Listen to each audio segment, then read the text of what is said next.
না, রাসূল কোন স্ত্রীকে মারেন নাই। 4টা কারণে আপনি শাসন করতে পারেন।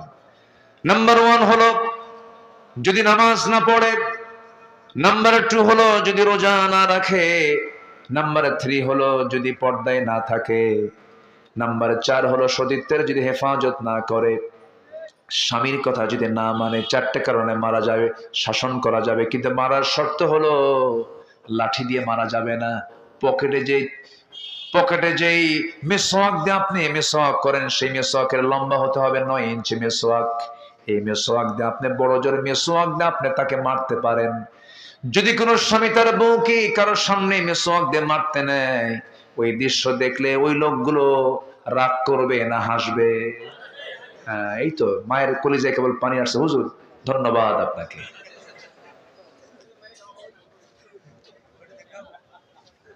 মারা যাবে না।